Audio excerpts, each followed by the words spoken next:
Learned helplessness. How do we program ourselves for failure? Learned helplessness is one of the most powerful, but often invisible, psychological processes that shape how people respond to difficulty, pressure, or uncertainty. It is a cognitive emotional state in which a person internalizes the belief that their actions do not matter, that outcomes are predetermined, and that trying is pointless.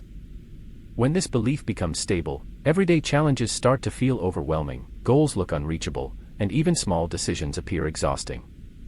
The concept originates from the work of psychologist Martin Seligman, whose experiments in the 1960s and 1970s demonstrated how organisms can be conditioned into passivity after repeated exposure to uncontrollable negative situations.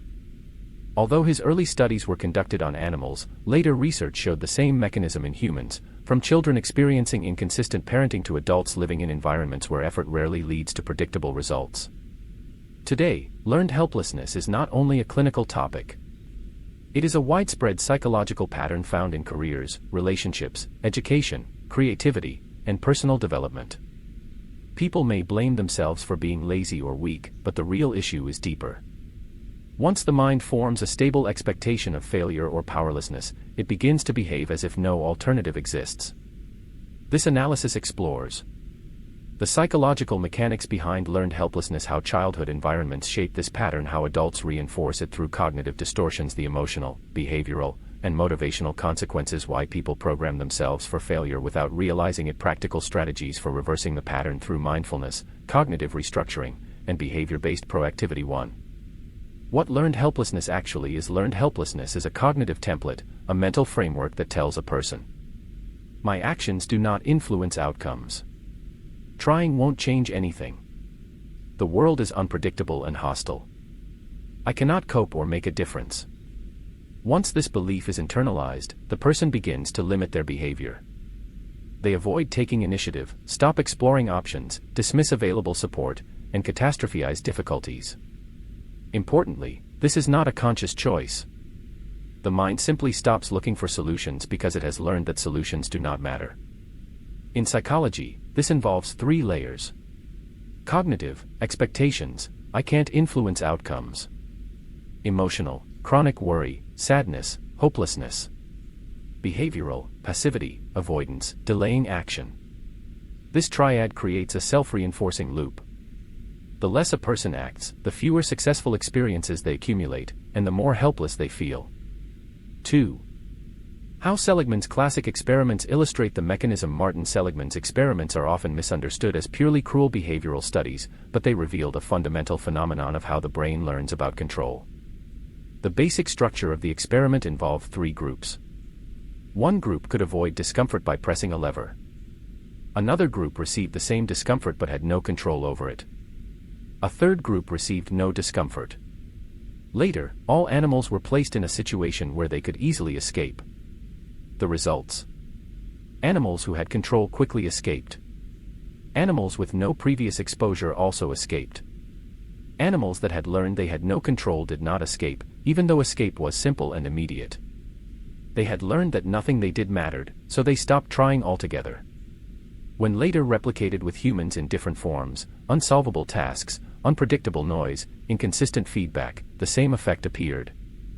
Once people internalize non-contingency between effort and result, they shift into passivity even in solvable conditions. This shows a crucial psychological truth.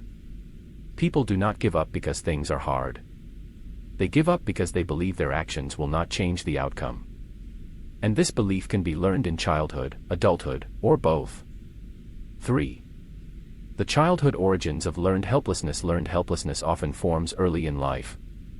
Childhood environments that repeatedly disconnect effort from outcome create a mental world where control feels illusory. Inconsistent or unpredictable parenting. Children who cannot predict how adults will respond, harsh punishment one day, indifference the next, learn that behavior has no stable consequences. This leads to confusion and passive coping. Examples: a child is praised for good grades one week but criticized the next for no clear reason. A parent reacts with unpredictable anger or withdrawal. Rules constantly change based on the adult's mood. The nervous system adapts to unpredictability by reducing initiative. Overcontrol and lack of autonomy. Children who are rarely allowed to make choices or face manageable challenges often grow up believing Everything important is decided for me. I can't influence my own life.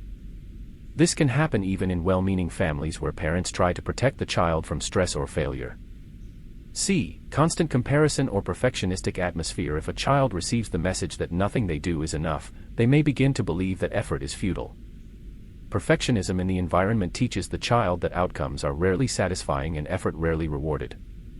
D. Traumatic or chaotic environments. Financial instability, unpredictable caregiving, or environments where children feel unsafe all send the same message. The world is uncontrollable, your actions do not matter. 4. How learned helplessness continues into adulthood. Adults can develop or intensify learned helplessness through repeated experiences of bureaucratic systems where effort rarely changes anything, toxic workplaces with inconsistent feedback, unstable relationships, chronic financial stress, repeated failures without clear explanation, social environments where initiative is punished, not rewarded. Over time, adults begin to generalize helplessness. They may learn it in one domain, e.g., career, but apply it to others, e.g., relationships. Typical adult cognitive patterns include globalization. If I failed here, I'll probably fail everywhere. Personalization. Failures prove something is wrong with me. Permanent thinking. This will always be this way. These are classic learned helplessness thought patterns. 5. Emotional and cognitive mechanics. Why learned helplessness feels so real. Learned helplessness is sustained by several psychological mechanisms. A. Cognitive distortions, all or nothing thinking. If I can't succeed perfectly, there's no point trying. Catastrophizing, expecting the worst possible outcome in every situation. Selective attention to failure, remembering every mistake but overlooking successes.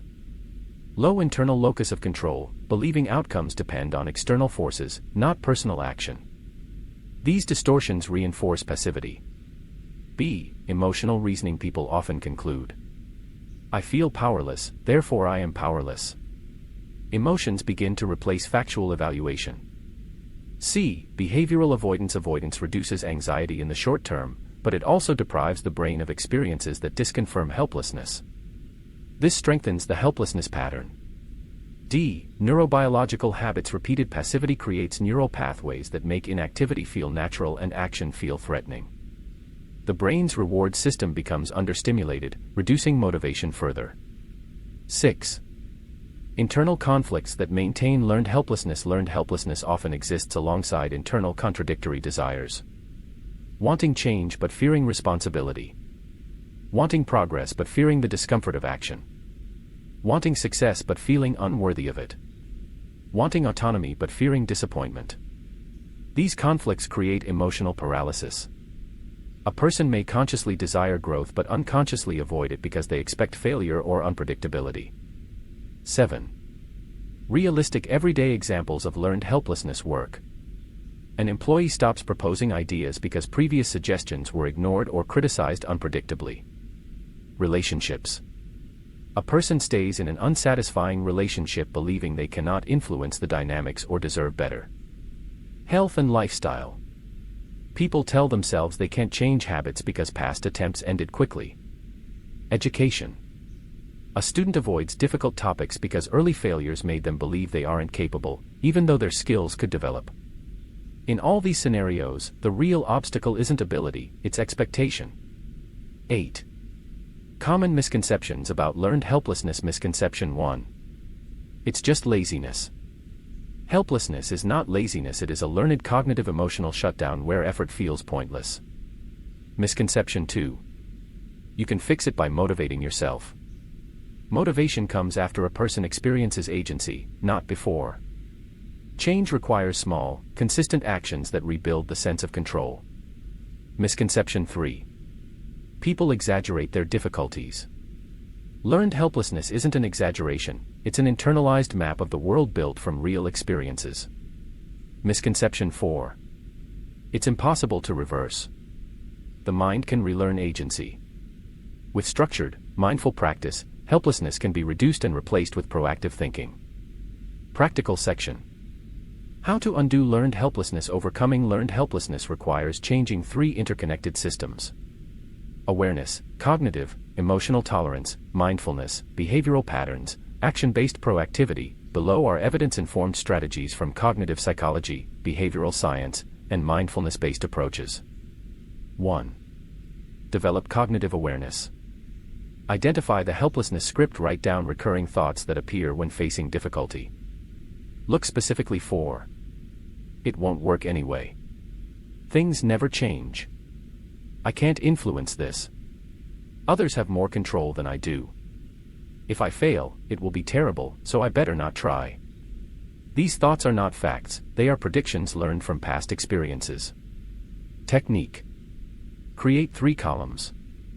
Situation: automatic thought, alternative, realistic interpretation. This trains the mind to question helplessness rather than obey it. 2. Mindfulness. Strengthen emotional tolerance. Learned helplessness is partly an avoidance response. The mind avoids discomfort to avoid disappointment. Mindfulness, paying calm, non-judgmental attention to emotions, teaches the brain to tolerate unpleasant feelings without shutting down.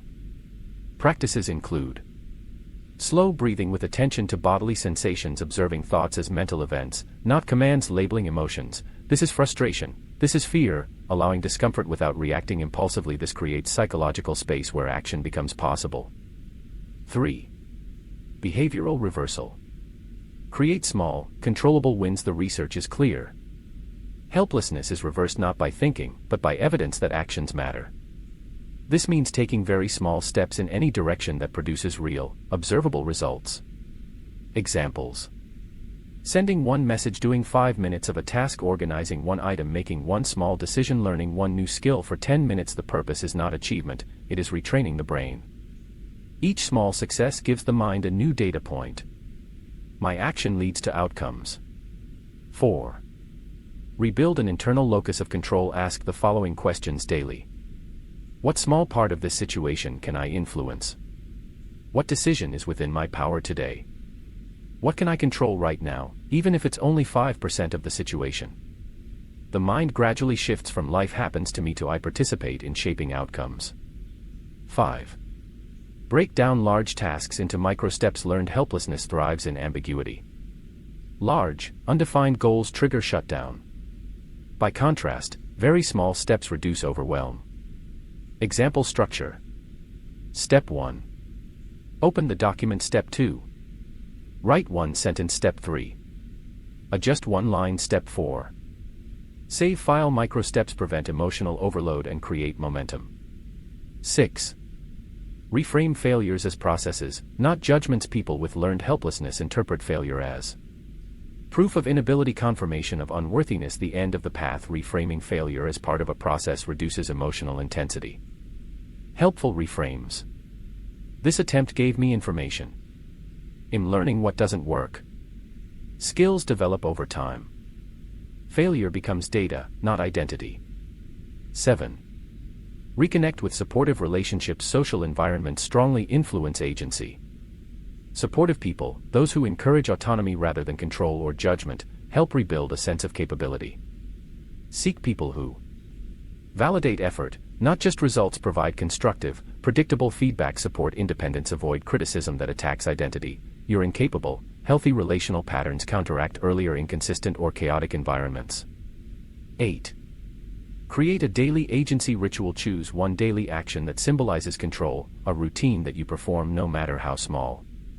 Examples: 5 minutes of stretching, cleaning a small area, writing 3 sentences, organizing 1 folder, reviewing plans for 2 minutes. This conditions the mind to see action as normal and possible.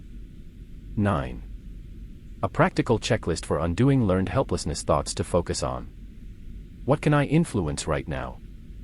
What is the smallest step available? What evidence do I have that past helplessness does not define today? What alternative explanation exists besides I can't? What emotion is driving my avoidance? Actions to take. Take a micro step in any direction. Practice 23 minutes of mindful breathing. Write down the thought causing paralysis. Replace catastrophic predictions with realistic outcomes. Celebrate small wins immediately. Repeated over weeks, these practices build a new internal model. My actions matter. Conclusion: learned helplessness is not a flaw in character, it is a learned psychological response to environments where effort and outcome are disconnected. Whether formed in childhood or adulthood, it becomes a habitual cognitive emotional pattern that shapes how individuals approach challenges, decisions, and goals. The good news is that helplessness can be unlearned. By cultivating mindfulness, challenging cognitive distortions, and building consistent small actions that generate real results, the brain rewires its expectations. Agency grows gradually, not through sudden motivation, but through repeated experiences that show the mind it is capable, effective, and autonomous. Ultimately, the path out of helplessness is a return to authorship. Seeing oneself not as a passive object in life, but as an active participant in shaping the future.